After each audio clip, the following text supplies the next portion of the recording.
Hello my dear students, myself Navneet Bhandari and I welcome you to my channel Quantum Academy of Physics। बच्चों आज हम एक और नया टॉपिक करेंगे। लास्ट वीडियो में मैंने आपको बताया था कि किस तरह से हम रियल डेप्थ और अपेरेंट डेप्थ के क्वेश्चंस को क्रैक करते हैं।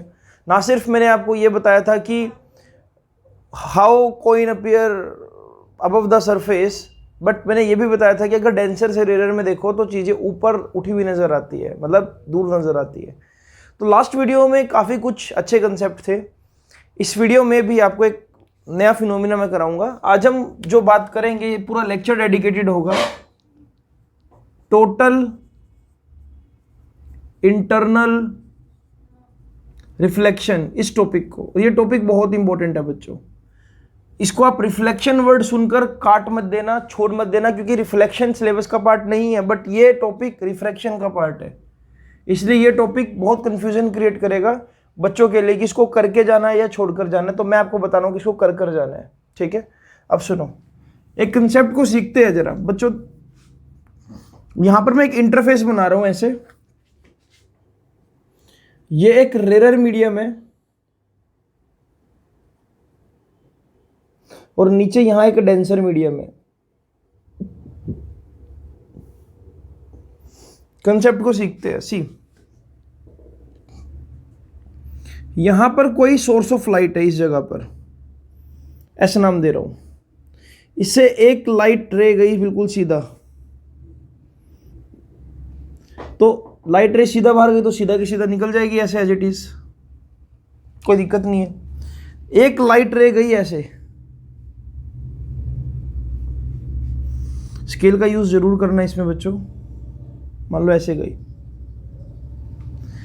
अच्छा, एक लाइट रे गई ऐसे, एक लाइट रे गई ऐसे, और मान लो एक लाइट रे टकराई ऐसे, ठीक है। इससे कई सारी लाइट रेज निकली। अब देखना जरा, मैं आपको जो बताने वाला हूं वो बहुत इंपॉर्टेंट है। अब इसको मैं 2 मिनट के लिए हटा रहा हूं यार, ठीक है। ये इंटरफेस को थोड़ा सा और एक्सटेंड कर रहा हूं। सी, अगर मैं हर जगह नॉर्मल ड्रॉ करता हूं, देखो यहां पर नॉर्मल ड्रॉ किया, मतलब ऐसे 90 डिग्री का एंगल बनाया, यहां पर भी बनाया, यहां पर भी बनाया और यहां पर भी बनाया, ठीक है। हर जगह मैंने नॉर्मल ड्रॉ कर दिया। मान लो ये है N1, ये है N2, ये है N3, ये है N4, नॉर्मल ड्रॉ कर दिए। ये सभी के सभी इंसिडेंट रेज है जो डेंसर से रेयर में जाना चाह रही है। आप चाहो तो ये मान सकते हो कि ये लिक्विड है, वाटर से एयर में जा रही है लाइट रेज। आप ऐसा भी समझ सकते हो कि मान लो ये वाटर है, वाटर सरफेस से एयर में जाना चाह रही है लाइट। अब देखो, इस एंगल को मैं नाम दे रहा हूं I1, इस एंगल को नाम दे रहा हूं मैं I2, इस एंगल को नाम दे रहा हूं मैं I3 और इस एंगल को नाम दे रहा हूं मैं I4। मुझे एक कंसेप्ट यहां से ये जो क्लियर हो रहा है वो ये क्लियर हो रहा है कि जैसे जैसे मैं आगे की तरफ जा रहा हूं, I1 सबसे छोटा एंगल ऑफ इंसिडेंस है, ये एंगल ऑफ इंसिडेंस बड़ा है, ये एंगल ऑफ इंसिडेंस बड़ा है और ये एंगल ऑफ इंसिडेंस और ज्यादा बड़ा है। यानी कि I4 greater than I3 greater than I2 greater than I1। ये कंसेप्ट समझ आ रहा है ना। सबसे बड़ा एंगल I4 है, सबसे छोटा एंगल I1 है। देखो कुछ ऐसा होगा कि लाइट जब भी डेंसर से रेयर में जाती है it will bend away from normal. तो समझ आ रहा है कि लाइट थोड़ा सा नॉर्मल से दूर की तरफ जाएगी, ये एंगल R1 बन जाएगा, है ना। ये लाइट थोड़ा सा और दूर जाएगी, ये यहां पर क्या बन जाएगा, R2 बन जाएगा। अब एक ऐसी स्टेज आएगी जब लाइट रे देखो सीधी गई, फिर अवे फ्रॉम नॉर्मल बेंड हुई और अवे फ्रॉम नॉर्मल बेंड हुई। अब ऐसी स्टेज आएगी कि लाइट कुछ ऐसे निकल जाएगी, ऐसे ऐसे। अब यहां पर ये बन रहा है R3 और R3 की वैल्यू कितनी है, 90 डिग्री। अब देख पा रहे हो कि लाइट इस लिक्विड सरफेस को ऐसे साथ साथ निकल गई। मुझे ये नजर आ रहा है कि एंगल R1 ने बढ़ना स्टार्ट किया, R2 और ज्यादा हुआ और R3 कितना हो गया, 90 डिग्री। अगली स्टेज क्या होगी, अगली स्टेज क्या होगी बच्चों, कि लाइट रे जो डेंसर से रेयर में जा रही है, ये देखो स्टेज क्या चल रही है, away from normal, more away from normal, making 90 degree with the normal. अगली स्टेज क्या आएगी कि लाइट रे बिल्कुल उसी एंगल से अंदर की तरफ एंटर हो जाएगी। अगर ये I4 है तो यहां पर भी लाइट का जो एंगल बनेगा वो क्या बन जाएगा, I4। अब यहां पर बड़ी हैरानी वाली बात हुई कि ये जो रिफ्लेक्शन देखने को मिला without any mirror, light get internally reflected. अब आपको यहां पर कुछ बातें समझनी है बच्चों। ये जो एंगल है ये बहुत खास है, I3 एंगल की बात कर रहा हूं। I3 एंगल जब एंगल ऑफ इंसिडेंस था, इसको मैं नाम दे रहा हूं IC। इस एंगल को हम बोलते हैं क्रिटिकल एंगल, और ये क्रिटिकल एंगल हमेशा कहां पर बनेगा? हमेशा डेंसर मीडियम में बनेगा, ऑलवेज। तो टोटल इंटरनल रिफ्लेक्शन का मतलब है कि लाइट डेंसर से रेयर में जाते हुए जब अंदर ही वापस रिफ्लेक्ट हो जाए, तो इस फिनोमिना को मैं बोलता हूं टोटल इंटरनल रिफ्लेक्शन। जो डायमंड है, डायमंड जो बहुत ज्यादा चमक रहा है, उसका रीजन ये है कि लाइट एक बार अंदर एंटर हो गई, उसके अंदर multiple times total internal reflection हो रहा है, इसीलिए डायमंड आपको हमेशा चमकता हुआ नजर आएगा, क्योंकि लाइट अंदर एक बार एंटर तो हो गई, लेकिन डायमंड से दोबारा एयर में जाने की बजाय वो डायमंड के अंदर ही मल्टीपल टाइम्स TIR सफर कर रही है, जिसकी वजह से वो लाइट अंदर ट्रैप हो गई और आपको हमेशा डायमंड चमकता हुआ नजर आ रहा है। ऐसे बहुत से एग्जाम्पल मैं बताऊंगा आपको, फिलहाल कंसेप्ट को सीखो। तो अब मुझे ये बताना है कि टोटल इंटरनल रिफ्लेक्शन क्या है। एक बार आप इस डायग्राम को बनाओ, फिर मैं डेफिनेशन लिख रहा हूं ताकि नोट्स आपके बढ़िया बनते रहे। तो बच्चों अगर आपको अब नोट्स बनाने हैं तो आप ये डायग्राम के साथ ये वर्डिंग लिख सकते हो, मैं पढ़ भी देता हूं इसको। When a ray of light goes from denser to rare medium, it bends away from normal. बिल्कुल बात सही है, ये हमने पहले भी ऑब्जर्व किया था। अब मुद्दे पर आते हैं। If we keep on increasing angle I like this, यहां पर एंगल आई कम, बड़ा और ज्यादा बड़ा और ज्यादा बड़ा। If we keep on increasing angle I in denser medium, हमने डेंसर मीडियम में एंगल आई को इंक्रीज करना है, और एक ऐसी स्टेज आएगी या एक ऐसा एंगल आएगा, जैसे कि यहां पर ये वाला एंगल एक ऐसा एंगल था I3, जिस पर जो एंगल ऑफ रिफ्रैक्शन है वो 90 डिग्री बन गया, या मैं बोलूंगा कि light grazes along the surface of water, ऐसा बोल सकते हो आप। तो एक ऐसा एंगल आया जिस पर एंगल ऑफ रिफ्रैक्शन कितना हो गया? 90 डिग्री। और इसी एंगल को मैं क्या बोलता हूं? Critical angle. अगर आपको डिफाइन करना हो, मैं लिख देता हूं यहां पर डिफाइन IC या क्रिटिकल एंगल, तो उसकी डेफिनेशन क्या होगी? It is angle of incidence in denser medium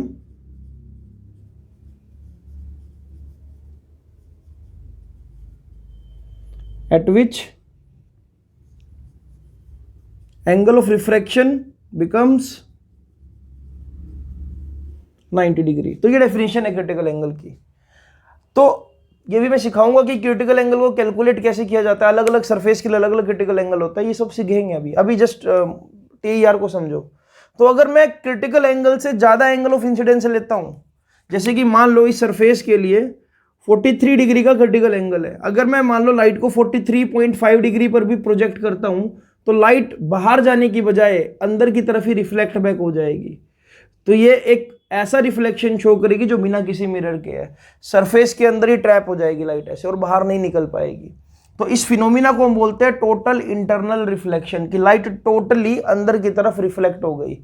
condition सिर्फ इतनी सी है बच्चों, 40IR मैं लिख देता हूं, कंडीशन क्या है यहां पर ही मेंशन कर देता हूं, कंडीशन सिर्फ इतनी सी है, 4TIR your angle I should be greater than critical angle. अगर आप चाहते हो कि लाइट मीडियम से बाहर ना निकले, डेंसर मीडियम के अंदर ही रह जाए, तो आपका जो एंगल ऑफ इंसिडेंस है वो क्रिटिकल एंगल से ज्यादा होना चाहिए। और दूसरी, लाइट हमेशा डेंसर से रेयर में जा रही हो, तभी क्रिटिकल एंगल, और तभी आपको TIR पॉसिबल है। अगर लाइट रेयर से डेंसर में आएगी तो वो हमेशा नॉर्मल की तरफ बेंड होती है। आपको मैं थोड़ा सा इसी डायग्राम को आप बना चुके, तो इसमें थोड़ा सा मैं आपको बनाकर दिखाता हूं।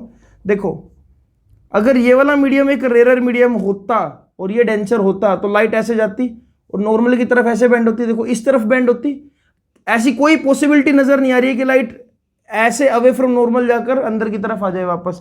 ये नॉर्मल से तरफ जा रही है, ऐसे अट्रैक्ट होगी अगर रेरर से डेंसर में जाएगी। इसलिए जो टोटल इंटरनल रिफ्लेक्शन ऑब्जर्व किया जा सकता है वो सिर्फ डेंसर से रेरर के केस में किया जा सकता है। ये सारी थ्योरी लिखो बच्चों। अब मैं आपको एंगल को कैलकुलेट करना सिखाता हूं, ठीक है। सी कैलकुलेशन ऑफ TIR,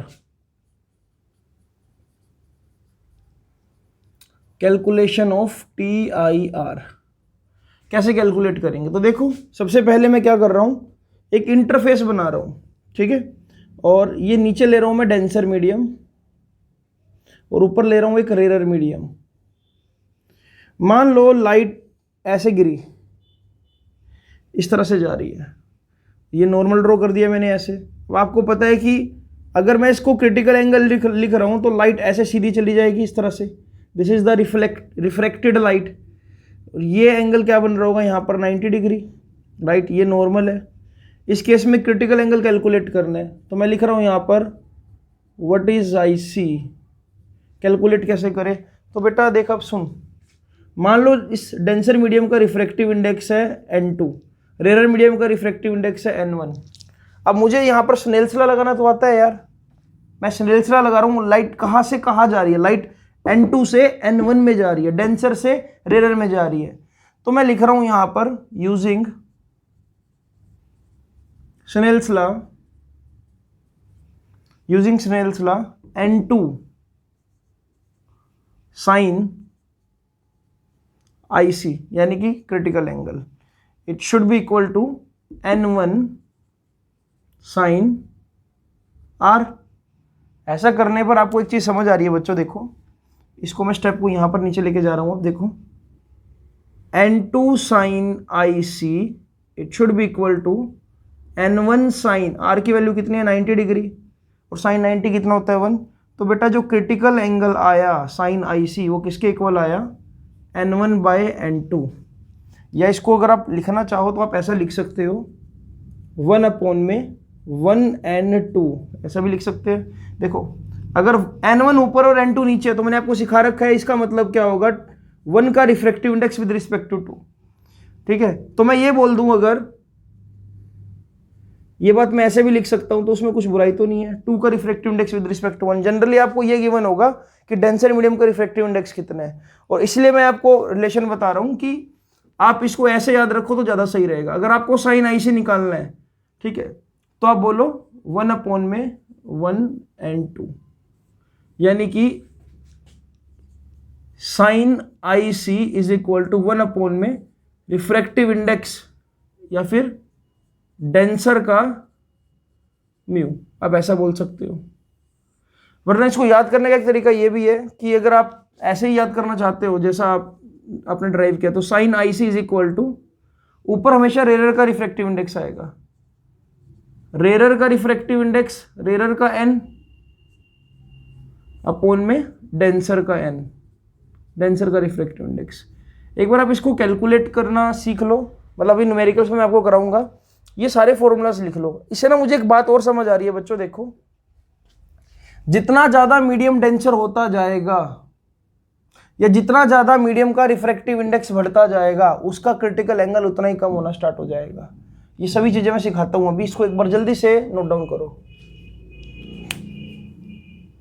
बच्चों। आप देखो यहां पर एक और चीज समझते हैं, कुछ फैक्टर्स लिखवा रहा हूं, कुछ जनरल पॉइंट्स है। जितना ज्यादा रिफ्रैक्टिव इंडेक्स होगा उतना कम क्रिटिकल एंगल होगा, ये बात आपको पता होनी चाहिए। जैसे कि फॉर एग्जांपल जब भी लाइट डायमंड से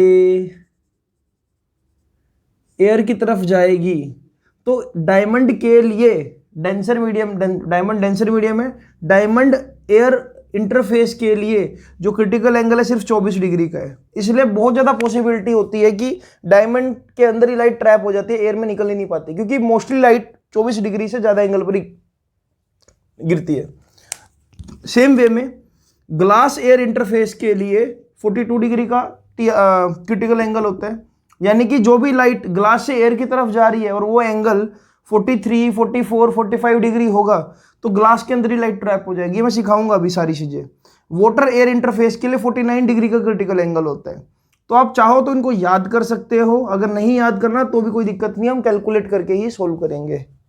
जब भी मैं किसी डेंसर मीडियम का टेम्परेचर बढ़ाऊंगा, मैंने आपको बताया था कि टेम्परेचर बढ़ाने से वॉल्यूम बढ़ती है बच्चों, चीजें एक्सपेंड होना स्टार्ट करती है, और वॉल्यूम बढ़ेगी तो डेंसिटी डिक्रीज होगी, डेंसिटी डिक्रीज होगी तो रिफ्रैक्टिव इंडेक्स भी डिक्रीज होगा, और रिफ्रैक्टिव इंडेक्स कम होने से क्रिटिकल एंगल बढ़ जाएगा।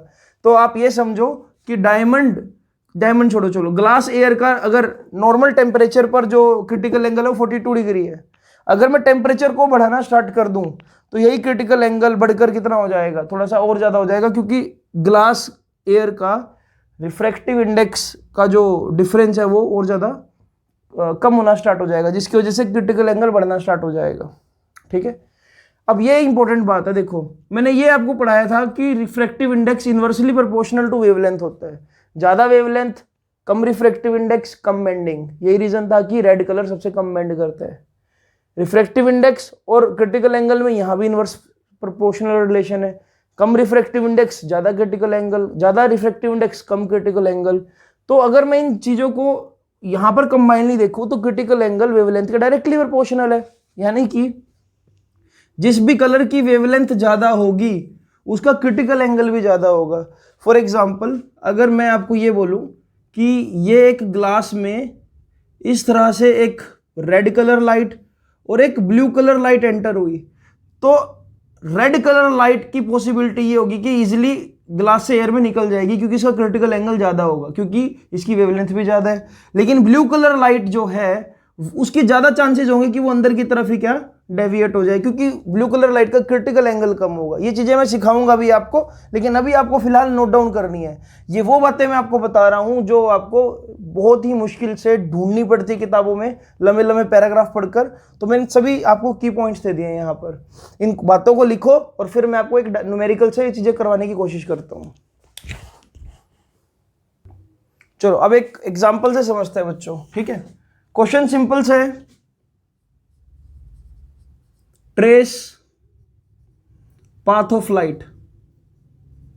ठीक है, क्वेश्चन बिल्कुल सिंपल सा है, ट्रेस पाथ ऑफ लाइट।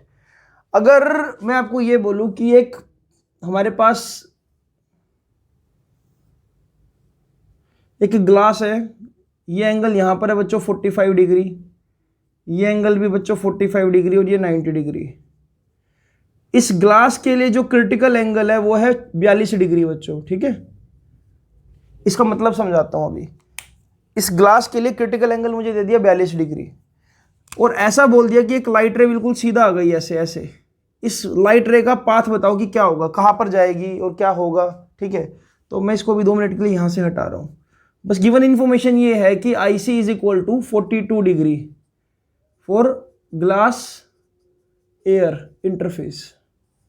देख, जब भी लाइट रे रेयर से डेंसर में 90 डिग्री पर एंटर होती है तो हमेशा वो सीधी जाएगी, तो यानी कि यहाँ से तो लाइट रे बिल्कुल सीधी चली जाएगी ऐसे 90 डिग्री, है ना।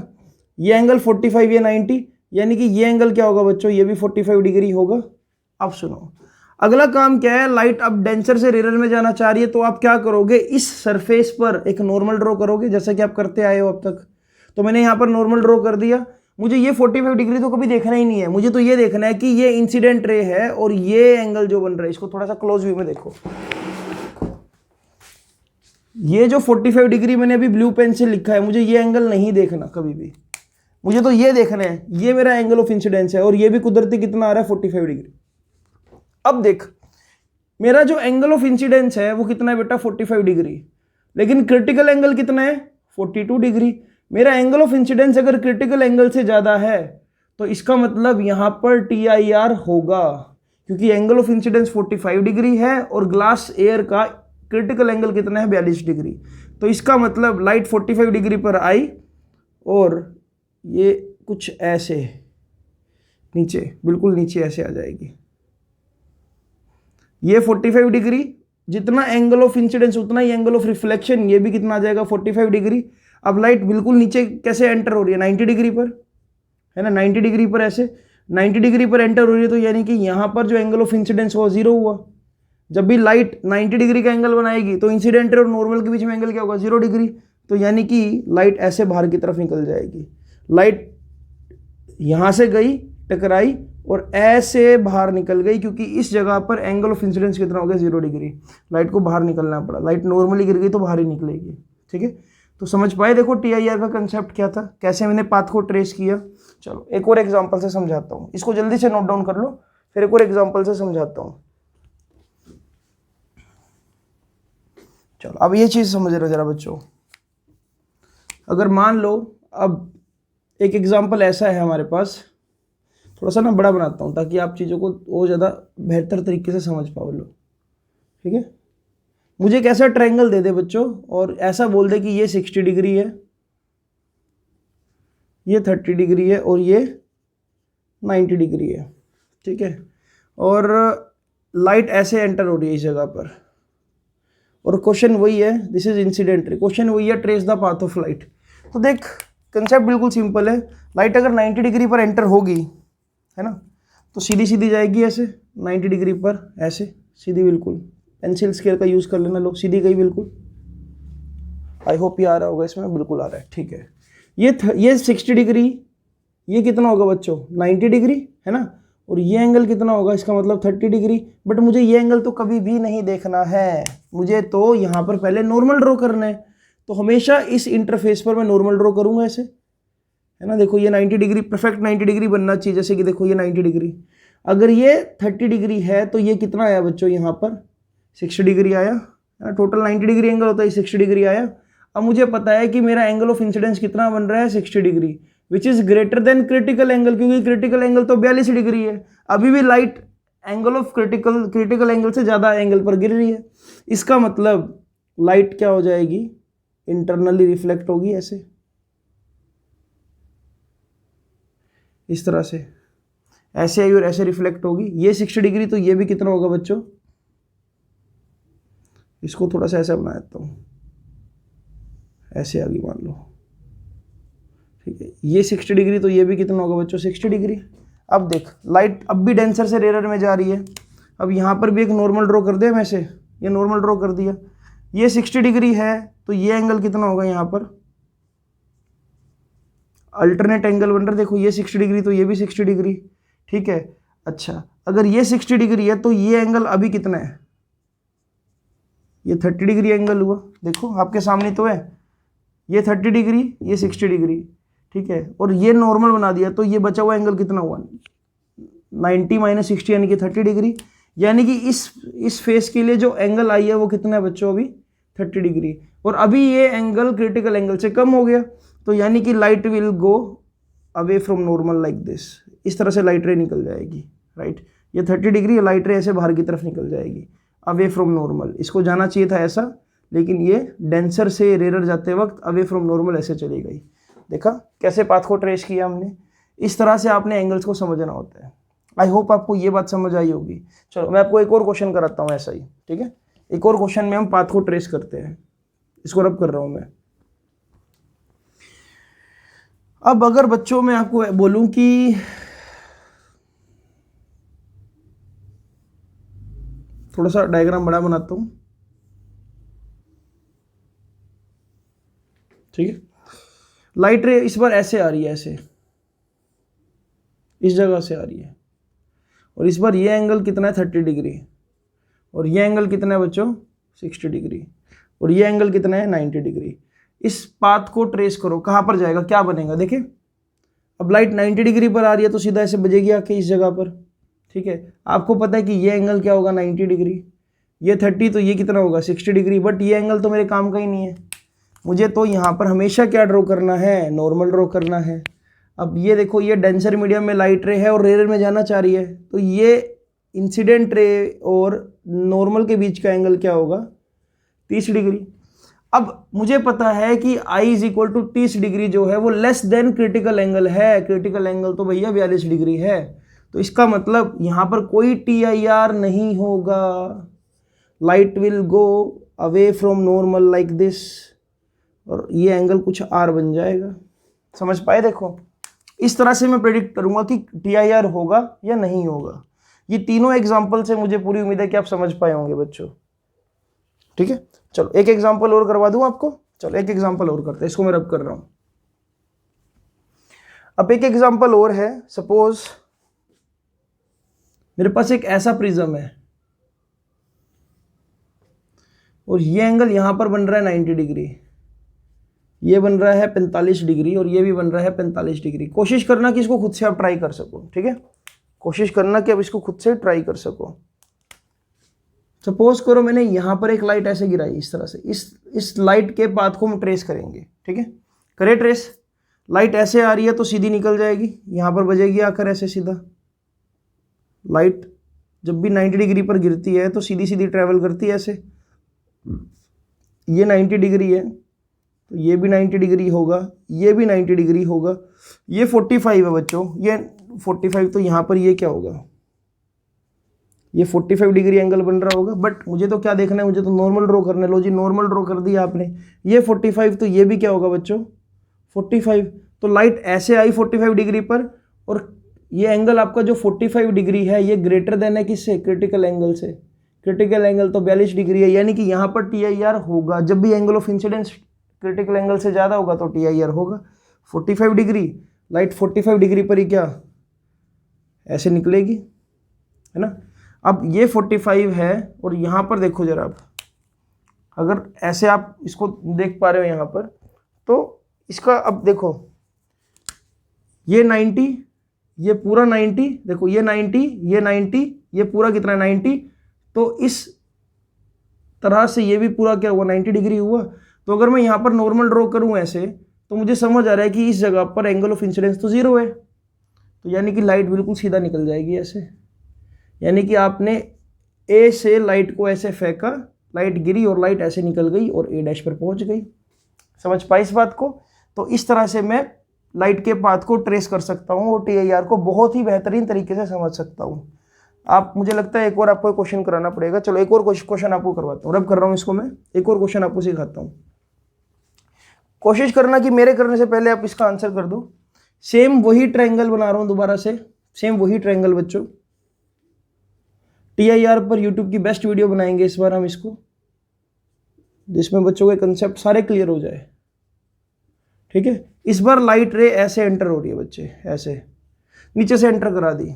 अब देखें, अब हम इसको पाथ को ट्रेस कर सकते हैं कि नहीं कर सकते। वीडियो को पॉज करो, ट्रेस करके खुद से बनाओ और देखो कि आपका डायग्राम मैच हो रहा है कि नहीं हो रहा है। चलो बनाते हैं। लाइट रे क्योंकि सीधी जाएगी, है ना, तो सीधी कहाँ पर बजेगी आके, स्केल का यूज़ कर लो। बिना स्केल के बनाने की कोशिश कर रहा हूँ मैं, ये ऐसे। अब ये एंगल 90 डिग्री है, तो देखो लाइट किस पर बजी आकर 45 डिग्री पर। बट मेरे लिए ये किसी काम का नहीं है, मुझे तो यहाँ पर नॉर्मल ड्रॉ करना है, तो नॉर्मल ड्रॉ कर दो ऐसे। जब आप नॉर्मल ड्रॉ करोगे तो आपको पता लगेगा कि डेंसर से रेयर में जाते वक्त आपका एंगल भी तो 45 डिग्री ही बन रहा है बच्चों। तो 45 डिग्री एंगल बना तो लाइट 45 डिग्री पर ही ऐसे ऐसे मुड़ जाएगी। अब आपको पता है ये 45, ये 45, ये 90, और मुझे ऐसा लगता है कि ये भी 45 होगा। Angle I is equal to angle R। ये 45 तो ये भी 45 होगा, ये 45 तो ये भी 45 होगा। लाइट अब ऐसे गई, मुझे तो यहाँ पर नॉर्मल ड्रॉ करना है जी। नॉर्मल ड्रॉ करूँगा तो ये भी कितना आ जाएगा 45। अभी भी angle I greater than critical angle है, तो लाइट यहाँ पर भी क्या होगी, ऐसे जाएगी। अब ये एंगल कितना बन जाएगा यहाँ पर 45 डिग्री। 90, 90, और ये भी कितना बन रहा है 90, और ये भी कितना बन रहा है 90। यानी कि इस जगह पर लाइट 90 डिग्री पर इंटरफेस पे गिर रही है, तो यानी कि I कितना हो गया 0, और लाइट ऐसे बाहर निकल जाएगी।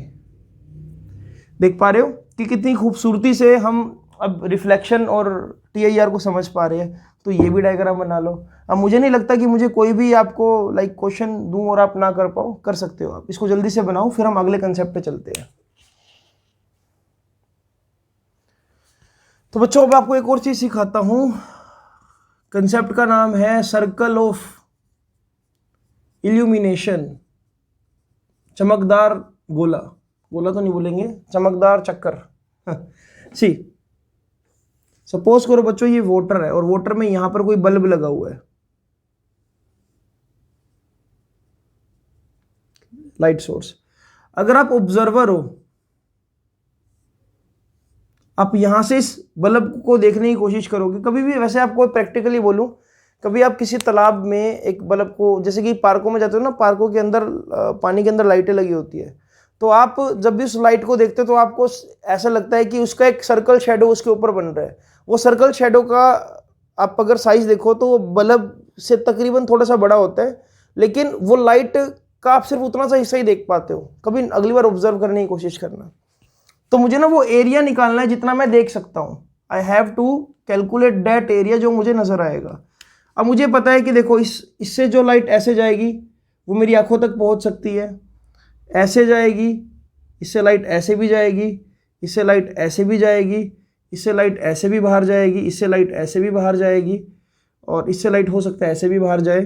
ठीक है, there are so many rays you can like generate. अब देख ये सभी लाइटें बाहर निकलने वाली है, बना देते हैं, कोई दिक्कत नहीं है। अब सभी के लिए अगर मैं नॉर्मल ड्रॉ करूं ऐसे, देखो सबके लिए नॉर्मल ड्रॉ कर रहा हूं यहां पर।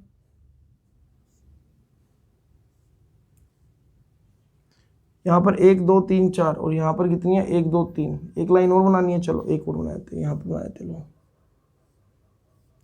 अब मुझे पता है कि एक ऐसी स्टेज आएगी कि लाइट इंटरनली रिफ्लेक्ट हो जाएगी। मान लो ये वो स्टेज है कि लाइट इंटरनली रिफ्लेक्ट हो गई। ठीक है, अगर लाइट इंटरनली रिफ्लेक्ट हो गई तो ये कोई एंगल आई होगा जो कि ग्रेटर देन क्रिटिकल एंगल है। सेम वे में ये कोई एंगल आई होगा जो कि ग्रेटर देन क्रिटिकल एंगल है। ठीक है, अब इसका मतलब इसको मैं बोल देता हूं कि ये मेरा क्रिटिकल एंगल है जिस पर लाइट ऐसे गई। इसका मतलब इसको मैं बोल देता हूं कि ये मेरा क्रिटिकल एंगल है जिस पर लाइट ऐसे गई।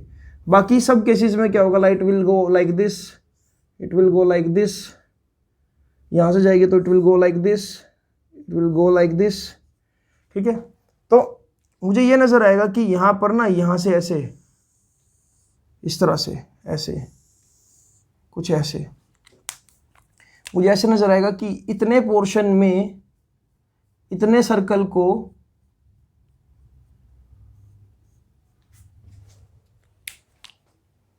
मैं देख सकता हूं। सो ये वो सर्कल ऑफ इल्यूमिनेशन है जिसको मैं बाहर से देख सकता हूं। अगर यहां पर पानी के अंदर कोई बल्ब जल रहा हो बच्चों, तो अब मुझे ना ये एरिया कैलकुलेट करना है कि क्या मुझे ये रीजन नजर आएगा, कितना रीजन नजर आएगा, इसका एरिया कितना है। आई होप आपको ये कंसेप्ट समझ आया होगा कि किस तरह से लाइट बाहर तो निकली लेकिन एक ऐसी स्टेज भी आई कि लाइट अंदर ही ट्रैप होना स्टार्ट हो गई। राइट, ये कंसेप्ट मैं आपको समझा चुका हूं। अब मेरा मेन पर्पस क्या है कि मुझे इस सर्कल के इस बेस का एरिया कैलकुलेट करना है जो मैं देख पा रहा हूं। राइट, तो अब इस डायग्राम को मैं वैनिश आउट करके एक और नया डायग्राम बना रहा हूं जो मेरे काम का है। राइट, तो बच्चों उस पर्टिकुलर डायग्राम को अगर मैं थोड़ा सा क्लियर व्यू से देखूं तो मुझे ये नजर आएगा, ये क्रिटिकल एंगल और ये यहां पर क्या हो गया, ये 90 डिग्री बन रहा है।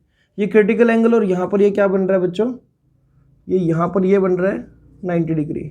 अगर ये क्रिटिकल एंगल है तो ये भी क्या होगा, क्रिटिकल एंगल, अल्टरनेट एंगल बन रहा है। सेम वे में ये क्रिटिकल एंगल है तो ये भी कितना होगा, क्रिटिकल एंगल, है ना। तो यानी कि ये टोटल एंगल की बात करूं तो ये कितना होगा, ट्वाइस ऑफ IC। ठीक है, अब मैं इसकी नेमिंग कर रहा हूं। मान लो ये क्या कोई पॉइंट O है, ये A है और ये पॉइंट B है। तो मैं इस ट्रायंगल की बात करूं, अगर सॉरी ये ट्रायंगल कुछ ऐसे, इस ट्रायंगल को कट कर रहा हूं मैं। अगर मैं इस ट्रायंगल की बात करूं कुछ ऐसे, तो मुझे नजर आ रहा है कि ये यहां से लेकर यहां तक, ये मैं बोल देता हूं कि ये हाइट है या डेप्थ, जो भी आप लेना चाहो। हाइट की इतनी नीचे, मतलब इंटरफेस से इतनी नीचे कोई बल्ब जल रहा है। ये क्या हो गया, इस पर्टिकुलर सर्कल का रेडियस, तो इसको R बोल रहा हूं। ये क्या हो गया, क्रिटिकल एंगल। राइट, ये यहां पर क्या बन रहा है, कुछ 90 डिग्री बन रहा है। तो मुझे पता है कि एंगल के सामने क्या होता है बच्चों, परपेंडिकुलर। परपेंडिकुलर के सामने क्या होता है, हाइपोटेन्यूज H, और ये क्या होगा, बेस, है ना। अगर यहां पर मैं देखूं, कैलकुलेट करूं, मुझे एक तरह से क्या पता है, मुझे पता है परपेंडिकुलर और मुझे पता है बेस। तो मुझे पता लग रहा है यहां पर कि 10 IC जो है वो क्या आ रहा है, perpendicular by base. I hope आपको पहले एक डायग्राम बनाओ जरा ये वाला, फिर मैं आगे करवाता हूं इसको। राइट, तो 10 IC परपेंडिकुलर बाय बेस, तो परपेंडिकुलर क्या है यहां पर R, बेस क्या है यहां पर बच्चों H। तो एक तो कंसेप्ट मुझे ऐसे समझ आ रहा है कि मैं ऐसे कर सकता हूं, 10 IC is equal to R/H। लेकिन बात यहां से कहाँ बनने वाली है भाई, क्योंकि मुझे तो एरिया निकालना है, ये तो एक रिलेशन से निकल रहा है कुछ। अब देखो, अगर मैं यहां पर स्नेल्स लॉ लगाता हूं, ये क्या है, म्यू फॉर डेंसर, और ये लाइट कहाँ जा रही है, एयर में। आप एयर से देखोगे ना इसके अंदर, तो मुझे ये पता है कि मैं यहाँ म्यू लिख रहा हूँ, यहाँ N लिख रहा हूँ, N फॉर डेंसर, और ये क्या है, एयर। मैं ये बात लिख सकता हूँ N D sine I C, N D sine I C it should be equal to N air sine 90 degree. अब मुझे पता है कि साइन आई सी की वैल्यू क्या आ रही है बच्चों, यहाँ से 1 अपॉन में एन डी आ रही है। अब एन डी मैंशन करने की वजह मैं सीधा बोल देता हूँ कि भाई एयर का जो रिफ्रैक्टिव इंडेक्स है वो है 1 है और इस मीडियम का रिफ्रैक्टिव इंडेक्स n है, तो इसलिए मैं बोल देता हूँ कि जो साइन आई सी है वो किसके इक्वल है बच्चों, 1/n के इक्वल है। अब देख इस कंसेप्ट के अकॉर्डिंग यहाँ पर मैं अगर कोई ट्रायंगल बनाऊँ ऐसे, अगर मैं इसको आई सी बोल रहा हूँ तो साइन आई सी क्या होता है p/h, परपेंडिकुलर यानी कि ये तो 1 है और ये h कितना है n, तो ये कितना होगा, क्या ये अंडर रूट n² - 1 होगा, हाइपोटेन्यूज का स्क्वायर माइनस परपेंडिकुलर का स्क्वायर और 1। अब इसी tan IC को मैं क्या लिख सकता हूं, इसी tan IC को मैं क्या लिख सकता हूं, परपेंडिकुलर बाय बेस, और बेस की वैल्यू कितनी, यानी कि परपेंडिकुलर लिखो पहले, तो परपेंडिकुलर कितना है r, और मेरा बेस कितना आ रहा है, मेरा बेस कितना आ रहा है यहाँ पर n² - 1, देखो ये आ रहा है राइट। तो एक ये रिलेशन भी हम चाहे तो लिख सकते हैं इसको कुछ, आई होप आपको ये बात समझ आर नहीं यहाँ पर एच आना चाहिए ना, परपेंडिकुलर बाय, अगर मैं इसको देखूँ tan IC यहाँ पर एंगल के सामने परपेंडिकुलर, ठीक है, ये परपेंडिकुलर के सामने हाइपोटेन्यूज और ये बेस p/b, परपेंडिकुलर क्या हो गया आपके पास r और बेस क्या हो गया आपके पास ये, ठीक है। तो एक फॉर्मूला बन गया आपके पास ये बच्चों, देखो इस कंसेप्ट के अकॉर्डिंग n² - 1, आप इसको नोट डाउन करो फिर आगे चलते हैं बच्चों। इसको ना बच्चों एक चीज ऐसे समझो जरा एक बार, जैसे कि मुझे बेसिकली ना r निकालना है, तो आप ऐसा भी कर सकते हो इसको, देखो मेरा मेन मोटिव r निकालना है, तो r को मैं ये लिख सकता हूं tan IC इंटू में h, है ना, क्योंकि अल्टीमेटली मुझे एरिया निकालने के लिए πr² चाहिए। अब इसको डिफाइन करते हैं, देखो r is equal to tan IC, tan IC की वैल्यू क्या आ रही है यहाँ से, देखो tan IC की वैल्यू अगर मैं कैलकुलेट करूँ परपेंडिकुलर बाय बेस, तो 1 अपॉन में अंडर रूट n² - 1 और इंटू में हाइट, तो इंटू में h कर दूँ, तो जो r का एक्सप्रेशन आया radius of this circle of illumination वो कितना आया, r is equal to h upon में अंडर रूट n² - 1, ठीक है। तो जब मैं एक बार r निकाल दूंगा, मुझे क्या निकालना है बच्चों, एरिया, तो एरिया क्या होगा πr², और अगर मैं πr² करता हूं तो ये कितना आ जाएगा, πr² का मतलब h का स्क्वायर अपॉन में n² - 1। So this is how I can calculate area. यहाँ पर बस मुझे ये पता करना होगा कि जो बल्ब है वो कितनी डेप्थ में है, यानी कि h पता होना चाहिए, और जिस मीडियम के अंदर बल्ब है उसका रिफ्रैक्टिव इंडेक्स पता होना चाहिए, ठीक है। अब जैसे कि अगर मैं आपको बोलूँ कि जो वाटर का रिफ्रैक्टिव इंडेक्स होता है वो मान लो 4/3 है, और ऐसा बोल दूं कि बल्ब जो है वो 10 सेंटीमीटर नीचे ग्लो कर रहा है, अब बताओ कि आपको कितना एरिया नजर आएगा, ठीक है। तो एक मिनट इसको आप प्लीज नोट डाउन कर लो, मैं रब कर रहा हूं, क्योंकि इस इंफॉर्मेशन से देखो मैं कैलकुलेट कर सकता हूं कि भाई जो एरिया है वो कितना है, πh², बल्ब की गहराई कितनी है 10 सेंटीमीटर, तो 10 सेंटीमीटर, तो 10 का स्क्वायर कर दो, सेंटीमीटर स्क्वायर में आंसर निकाल देंगे, अपॉन में n² - 1, n² - 1 का मतलब क्या हो गया, 16/9 -1, है ना, 4/3 का स्क्वायर -1। तो जब मैं सोल्व करूंगा तो नीचे क्या आएगा, सोल्व करके 16 - 9 डिवाइड बाय 9, तो ये आएगा कितना बच्चों 7/9, और ऊपर क्या चल रहा है पाई इंटू में 10², तो अल्टीमेटली जो एरिया आएगा वो कितना आ जाएगा 9/7 इंटू में पाई 10 का स्क्वायर। इसको सोल्व कर लूँगा। आप चाहो तो आप डायरेक्ट, मैं आपको एक डायरेक्ट फॉर्मूला बता रहा हूँ, आप चाहो तो आप सीधा सीधा फॉर्मूला यूज़ कर सकते हो कि वाटर के लिए जो एरिया आएगा हमेशा वो कितना आएगा 9/7 इंटू में पाई h²। ये फॉर्मूला याद कर लो, ये आपको बहुत हेल्प करेगा। अगर मैं आपको बोल दूं कि बल्ब में 20 सेंटीमीटर नीचे एक बल्ब ग्लो कर रहा है, कितना एरिया नजर आएगा, तो आपको सिर्फ क्या करना है 9/7 पाई 20 सेंटीमीटर, नीचे तो 20 का स्क्वायर। तो ये जनरलाइज रिजल्ट हो गया किसके लिए बच्चों, वोटर के लिए। और वोटर में ही बल्ब जलता हुआ आपको मतलब क्वेश्चन पूछेंगे, एनसीईआरटी में भी क्वेश्चन है, आप चाहो तो ट्राई कर सकते हो। आपको अब डायरेक्ट मैंने फॉर्मूला दे दिया यहाँ पर 9/7 पाई एच स्क्वायर, लेकिन ये फॉर्मूला किसके लिए, सिर्फ वोटर के लिए है। यहाँ पर अगर कोई और मीडियम होगा तो फिर ये फॉर्मूला वर्क नहीं करेगा, फिर आपका ये फॉर्मूला वर्क करेगा हर जगह, ये वाला फॉर्मूला, राइट। इसमें अगर मैं वाटर का रिफ्रैक्टिव इंडेक्स पुट कर देता हूं तो फैक्टर आता है 9/7, तो इस तरह से ये फॉर्मूला बन जाता है, ठीक है। तो इसको जल्दी से नोट डाउन करो बच्चों, ये भी एक इंपॉर्टेंट टॉपिक है, एनसीईआरटी में क्वेश्चन है इसके ऊपर। बच्चों अब मैं आपको टीआईआर का एक और एप्लीकेशन सिखाता हूं जिसको बोलते हैं हम मिराज फॉर्मेशन। ये मिराज फॉर्मेशन क्या है, देखो बताता हूं।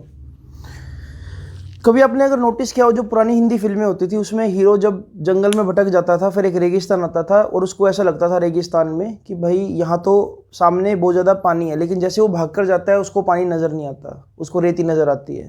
तो ऐसा छलावा, ऐसा लाइक धोखा उसकी आंखों के साथ, इसको बोलते हैं मिराज, जो कि जनरली हमको डेजर्ट्स में देखने को मिलता है।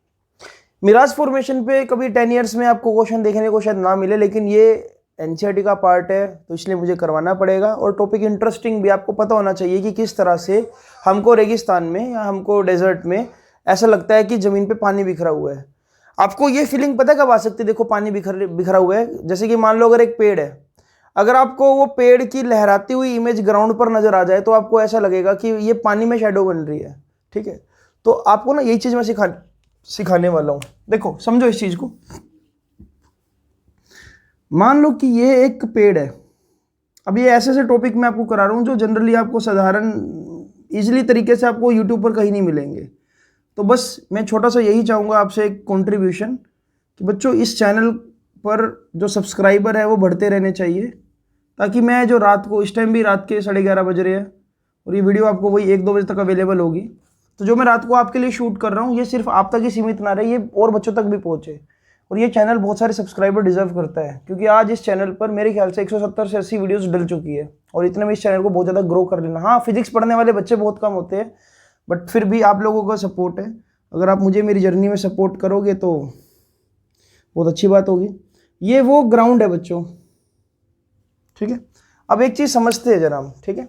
ये ग्राउंड है, यहाँ पर कोई ऑब्जर्वर है, ठीक है।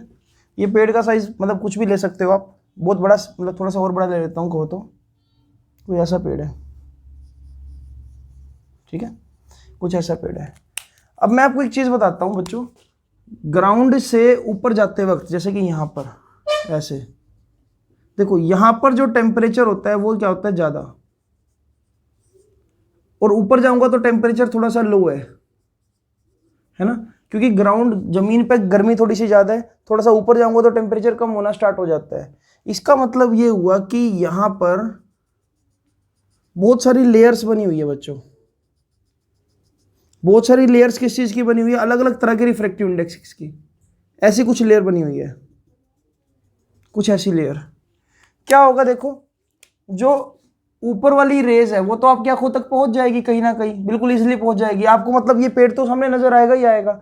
लेकिन एक प्रॉब्लम ये होगी कि जैसे मान लो कोई एक आधी रे है वो ऐसे आई, ठीक है, जैसे ही वो इस एयर सरफेस से ग्राउंड की तरफ जाएगी, क्योंकि नीचे की तरफ रिफ्रैक्टिव, देखो नीचे की तरफ टेम्परेचर बढ़ रहा है, नीचे की तरफ टेम्परेचर बढ़ेगा तो नीचे की तरफ रिफ्रैक्टिव इंडेक्स कम होना स्टार्ट हो जाएगा। तो यानी कि डेंसर, कम डेंसर, बहुत कम डेंसर, बहुत बहुत कम डेंसर, रेरर, ऐसा बोल सकता हूं मैं, या डेंसर रेरर, और ये वाला इसके लिए डेंसर, राइट, ऐसा समझो।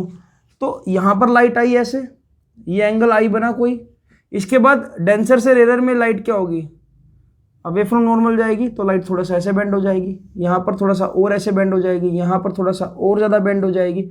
अब एक ऐसी स्टेज आएगी जब लाइट बेंड होते होते इंटरनली रिफ्लेक्ट हो जाएगी और इस ऑब्जर्वर की आंखों तक चली जाएगी, और इस ऑब्जर्वर को ऐसा लगेगा कि एग्जैक्ट यहां पर, इस जगह पर, इस लाइन को अगर मैं वर्चुअली एक्सटेंड करूं ऐसे, यहां पर यही पेड़ की एक लहराती हुई ऐसी इमेज बन रही है।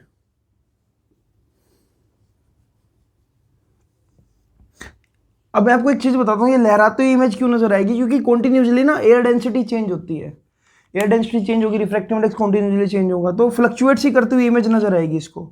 और इसको लगेगा कि यहाँ पर, इसको लगेगा कि इसके फेस पे स्माइल आ जाएगी, इसको लगेगा कि यहाँ पर क्या है, बहुत सारा पानी है, पानी, राइट। देखो रीजन समझो जरा यार, ये डेंसर, फिर ये रेयर, आई, यहाँ पर एंगल आर बढ़ना स्टार्ट हुआ, यहाँ पर ये फिर एक और एंगल आई, यहाँ पर एक और एंगल आई, और ऐसे आते आते अब जो एंगल आई आया वो क्रिटिकल एंगल से ज़्यादा हो गया, और लाइट इसी मीडियम में ऐसे अंदर की तरफ ऐसे रिफ्लेक्ट हो गई, राइट। और यहाँ पर कहीं ये पेड़ की इमेज नज़र आ रही है, राइट। तो ये कंसेप्ट है एक्चुअल में मिराज फॉर्मेशन का। इसकी जो थ्योरी है, अगर आप थ्योरी चाहो तो थ्योरी में थोड़ा सा आपको बोल देता हूँ तो वो ज़्यादा सही रहेगा, ठीक है। आप चाहो तो प्लीज़ इस वीडियो के माध्यम से ही ईयरफोन्स आपने लगा रखे होगे तो थ्योरी को सुन लो कि क्या होगा एक्चुअल में मिराज फॉर्मेशन में। यहाँ पर इसकी कोई थ्योरी तो देनी रखी, तो कोई बात नहीं, मैं अभी आपको अवेलेबल कराता हूँ थ्योरी। इसको आप डायग्राम को बनाओ तब तक। तो बच्चों मैं आपको थ्योरी बोल देता हूँ, तो इसको प्लीज़ आप लिखिए जरा। सबसे पहले तो व्हाट इज़ मिराज, है ना। तो मिराज क्या होता है, तो मिराज की डेफिनेशन बोल रहा हूँ। It is an optical illusion observed in desert on a hot summer day. The density of air near the surface of earth become higher and temperature is also higher. If we move from surface to sky, temperature gradually decreases. As a result, density also decreases. Density increases, temperature decrease करेगा तो density increase करेगी ऊपर की तरफ। अब सुनो क्या होगा, a ray of light coming from the object, और you can say a ray of light coming from this tree travel from denser to rare medium. As a result it will bend away from normal and it start bending away and more away from normal as it is going from denser to rarer and so on. A stage is reached, at particular stage you can say light will bend totally internally because at this stage its angle of incidence become greater than critical angle and below the ground image of the object is formed and person thinks like there is some water and he is seeing this reflection in the water and this is called mirage formation, भ्रम। I hope आपको ये topic भी समझ आया होगा बच्चों, right. तो मैं इसको जल्दी से मतलब रब कर रहा हूँ, लेस इंपॉर्टेंट टॉपिक है लेकिन एक्सप्लेनेशन आपको आनी चाहिए कि क्यों हो रहा है ना, माइंड में कोई क्वेश्चन नहीं रहना चाहिए। तो इसको जल्दी से नोट डाउन करो बच्चों। तो बच्चों TIR की एक और एप्लीकेशन भी है जिसको बोलते हैं ऑप्टिक फाइबर्स। अब आपको ऑप्टिक फाइबर वर्ड ना बड़ा कॉमनली सुनने में आ रहा होगा कि अभी आजकल हर एक ब्रॉडबैंड कंपनी फाइबर पर नेट को लेकर आ रही है। अब ये फाइबर का मतलब क्या होता है, देखो अब तक आपकी जो वायरिंग होती थी, जो नॉर्मल सिग्नल्स के लिए वो हम कॉपर वायरिंग करते थे, धरती में वायर्स को बिछा देते थे, बट उनमें ना सिग्नल स्ट्रेंथ बहुत ज़्यादा कम हो जाती है ना टाइम के साथ। अपने को ऐसा कुछ वायर चाहिए या अपने को ऐसा कुछ मीडियम चाहिए कनेक्टिंग जो सिग्नल की एनर्जी को बनाए रखे, सिग्नल की स्ट्रेंथ वीक ना हो। हाई स्पीड इंटरनेट के लिए आपको ऑप्टिक फाइबर केबल्स की जरूरत है। ये मेडिकल में भी बहुत यूज होता है इसका, लाइट को अंदर तक भेजने के लिए और चीज़ों को मतलब होता है ना जो दूरबीन वाला ऑपरेशन, वो ऑप्टिक फाइबर वायर से होती है, बिल्कुल बारीक बारीक, जो आपकी बॉडी में ट्रांजिट कर दी जाती है और वहाँ से फिर वो तस्वीरें खींची जाती है। तो ऑप्टिक फाइबर बेसिकली क्या होता है बच्चों, ऑप्टिक फाइबर एक बहुत ही बढ़िया क्वालिटी का ग्लास होता है जिसकी कोटिंग हम किससे कर देंगे, एक ऐसे सब्सटेंस से जिसका रिफ्रैक्टिव इंडेक्स इसके खुद के ग्लास से कम हो। कभी भी अगर आपने फाइबर केबल देखी हो, जैसे कि मेरे घर में अभी फाइबर का वाईफाई लगा हुआ है, फाइबर से मतलब कनेक्शन आ रहा है, तो वो वायर ना थोड़ी सी सख्त होती है, उसके अंदर क्योंकि कंच होता है, उसको आप जरा सा अगर आप ऐसे मतलब मोड़ोगे, कॉपर की वायर को आप ऐसे मोड़ दो कोई फर्क नहीं पड़ता, लेकिन जब फाइबर की वायर को ऐसे मोड़ते हो तो आपको वो कंच के टूटने वाली फीलिंग आती है, ठीक है। तो देखो यहाँ पर क्या होता है एक्चुअल में, मान लो एयर से कोई भी लाइट इस फाइबर में एंटर हुई ऐसे, राइट। अब जैसे ही फाइबर में एंटर हुई, अगर यहां पर मैं नॉर्मल बनाऊं, इट विल बेंड रेयर से denser towards the normal like this. Concept को समझो, जैसे ही यहां पर एंटर हुई, देखो अंदर जो ग्लास है, जो मैं क्वार्ट्ज यूज कर रहा हूँ, उसका रिफ्रैक्टिव इंडेक्स ज्यादा है और बाहर वाले का कम है, यानी कि लाइट अगर यहां से यहां जा रही है तो डेंसर टू रेयर जा रही है। क्योंकि मैंने इसका रिफ्रैक्टिव इंडेक्स थोड़ा ज्यादा रखा हुआ है 1.7, तो लाइट क्या होगी, हमेशा कुछ ऐसे एंगल पे गिरेगी। देखो मैंने अगर रिफ्रैक्टिव इंडेक्स ज्यादा रखा हुआ है ग्लास का, जो क्वार्ट्ज ग्लास में यूज कर रहा हूं, उसका रिफ्रैक्टिव इंडेक्स ज्यादा है, तो as a result critical angle कम हो गया, जिसकी वजह से लाइट हमेशा क्या होगी, इंटरनली रिफ्लेक्ट होगी। यहां पर नॉर्मल ड्रॉ करूंगा तो दोबारा से इंटरनली रिफ्लेक्ट होगी, यहां पर नॉर्मल ड्रॉ करूंगा इंटरनली, यहां पर ऐसे, यहां पर ऐसे, और इस तरह से सिग्नल आपका कभी भी लॉस नहीं होता, वो सिग्नल इसमें ट्रैप हो जाएगा और आपको यहां से लाइट गिरोगे और यहां पर लाइट पहुंच ही जाएगी। ठीक है, मान लो ये पेशेंट के बाहर है ये वाला हिस्सा और ये पेशेंट के किसी बॉडी ऑर्गन के अंदर डाल रखा है, अब इस ऑर्गन की स्टडी करनी है, तो लाइट जब आप यहां से गिरोगे तो लाइट उस ऑर्गन पे गिरेगी और टकरा कर वापस इसी रास्ते से आप उसकी इमेज को कैप्चर कर सकते हो। तो ऑप्टिक फाइबर भी वैसे इतना कभी बोर्ड एग्जाम में नहीं पूछा गया, बट हाँ एप्लीकेशन है तो मुझे बताना पड़ेगा। ऑप्टिक फाइबर को डिजाइन कैसे किया जाता है कि अंदर हम ग्लास को यूज करेंगे जिसका रिफ्रैक्टिव इंडेक्स ज्यादा है, ये एक डेंसर मीडियम है, मैं ऐसा बोल सकता हूँ, और ये जो कोटिंग कर रखी है ये एक रेयर मीडियम की कर रखी है, राइट। तो डेंसर से रेयर में जाते वक्त क्योंकि रिफ्रैक्टिव इंडेक्स बहुत ज्यादा है, इसलिए एंगल क्या क्रिटिकल एंगल से हमेशा ज्यादा होगा, ऐसे डिजाइन करूंगा मैं और लाइट अंदर ही ट्रैप हो जाएगी। So this is how we can see कि ऑप्टिक फाइबर कैसे काम करता है। आई होप आपको ये बातें समझ आई होगी बच्चों। तो चलो आगे चलते हैं इसे थोड़ा सा। तो बच्चों आज का जो पहला कमेंट बॉक्स क्वेश्चन है वो आपके सामने है। एक पॉइंट सोर्स है लाइट का जो 4 मीटर नीचे है वाटर सरफेस से, और वाटर का जो रिफ्रैक्टिव इंडेक्स मैंने आपको दे रखा है वो दे रखा है 5/3। ठीक है, 5/3 रिफ्रैक्टिव इंडेक्स मैंने वाटर का दे रखा है। जनरली 4/3 होता है, लेकिन एक ऐसा वाटर है ये जिसका 5/3 है। अगर मुझे एक सर्कल ऑफ इल्यूमिनेशन नजर आ रहा है बाहर से, मैं कितने डायमीटर की डिस्क उसके ऊपर रखूं कि कोई भी लाइट बाहर नजर ना आए। आपको उस डिस्क का डायमीटर निकालना है जो उस सर्कल ऑफ इल्यूमिनेशन को पूरी तरह से बंद कर दे।